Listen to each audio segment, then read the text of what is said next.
Hey, thanks for coming back to the channel. This is going to be the part 2 of my limp mode issue I was having with my Can-Am Ryker 600. You see my electric skateboard mounted to my Ryker because this is how I get home. I drive my Ryker to the dealership. Luckily, it's close, and I ride back on my electric skateboard.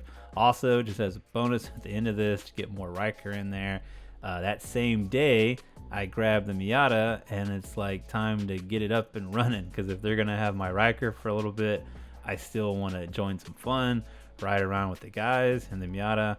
It's a good little car for doing stuff like that. ThrillMouseMoto.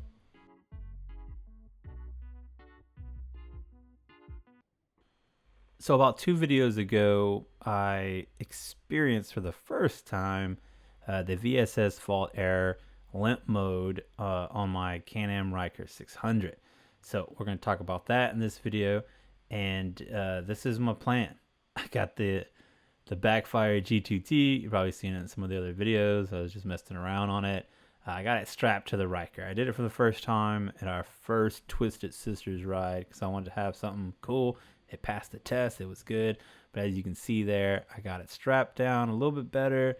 Also, I got like this big giant mouse pad type thing to keep the grip tape from sanding down my little intake cover and my shad bag mount. So shad bag mount is on there. Like I said, check out that Twisted Sisters ride, the first one we did, and it kind of shows it up close more of how it worked and how we mounted it on there.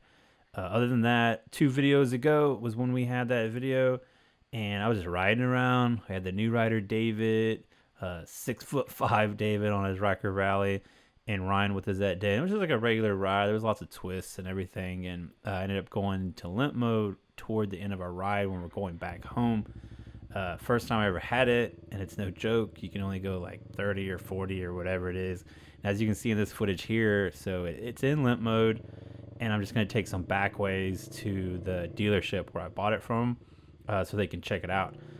This is the first time I have ever done this. So I take it to them, they see the codes, and they read, I forget what they're called, it's like C0063, and the other one's like 6C, and they would pull up as the yaw sensor. So I told them that, and of course, you know, they're the dealership, so they know at the shop there. They said that they, so spoiler alert, they ran it, they cleared the codes, of course, and they said they ran, you know, whatever test they do through that sensor, and everything passes. So come on and pick it up.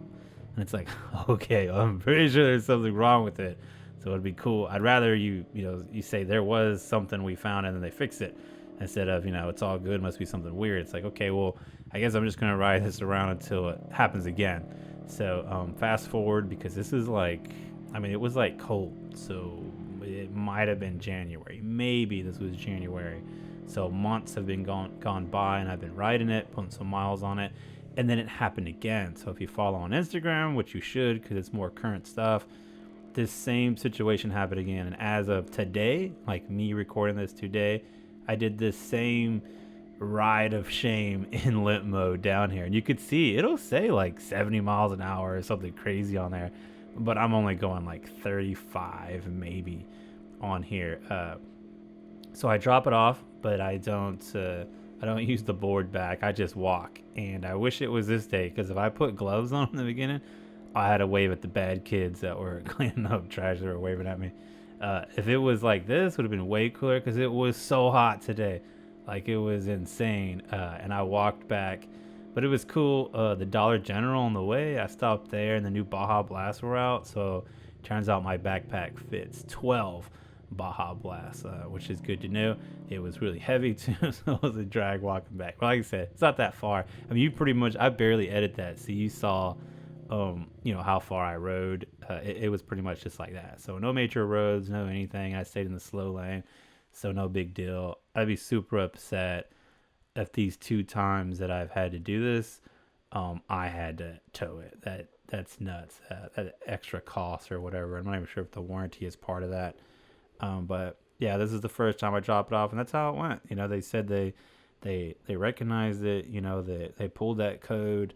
Okay, clear it, test it, said it's all good. Must be something weird. It's like, But if you've seen some of the videos before, you realize that, or you know that I've always had some type of issue with like the traction control, like the little nanny deal was kicking in and doing weird stuff. And when I got my suspension, I thought I kind of went over that with those Elkas on the front, but it kind of switched. So it was like when I make weird turns going left, it was doing it, and then I got the new suspension. I was like, hey, it's not doing it anymore on the front. And then it was doing it to the right after a while. So there was something still going on. So I was really just waiting for it to go in limp mode for it and give those same codes, and then it did. So not to confuse you too much, this is footage from the first time. But today I did take it in there. I did not film it or anything like that. So basically it's just trying to get them to realize that that yaw sensor has to have some type of defect and needs to get replaced, and that's the only way I think I'm going to feel comfortable with it. So we'll see what they say, and I'll give you guys an update on that. Like I said, if you want to stay current with most stuff, really check it out on ThrillMouseMoto on Instagram if you got it. Other than that, yeah, that's just me. I wanted to use this so I can give some time to talk, because a lot of people were asking about the issue I was having then and the issue I'm having now, and it's the same thing. So I get the Miata going and get it all set up. But last time Ryan was in it, he locked the door and it messed it up. So we have some footage of him trying to fix it. The food is not so good. like the main thing to go to. Why do we get this door open? What, right now?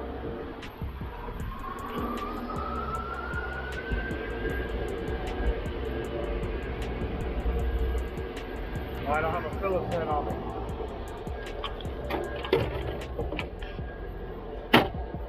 I didn't bring a Phillips head. I brought everything else. That's the way I get back. That's fine.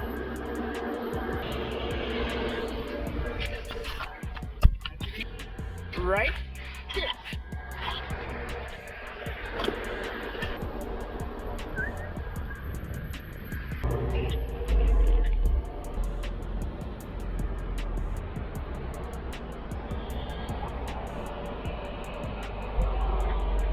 That's your Ryker. Oh. Smooth. He's smooth.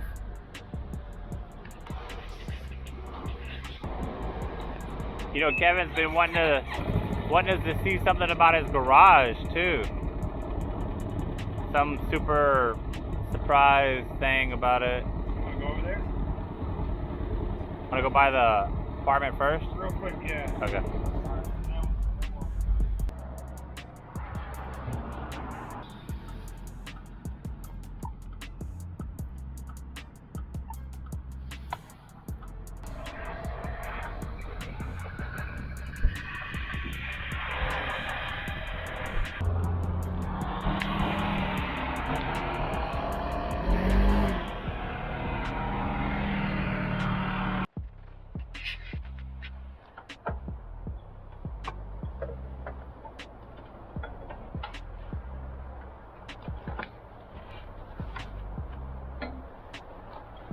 In Houston. Yeah, it shows because, I mean, the top's off. You could just get in it and you're still trying to pop the lock. Houston Public School.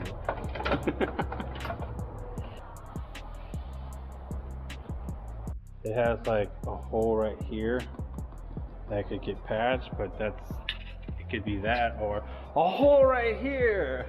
You know what I mean? And that's not even glass. That's the plastic one. I think this is an aftermarket one.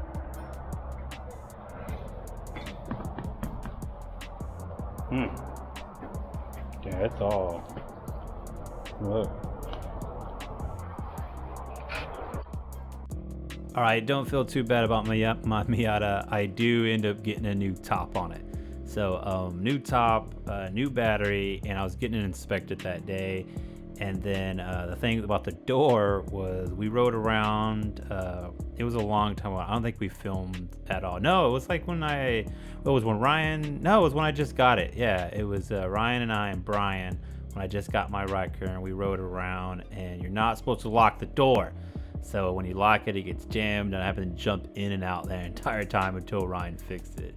Thanks for watching. If you enjoyed this video, please like and subscribe to ThrillMouseMoto. I was paid to say this since Barry said he felt kind of weird asking. He also wanted me to say Baja Blast slams and yeah dog, ThrillMouseMoto.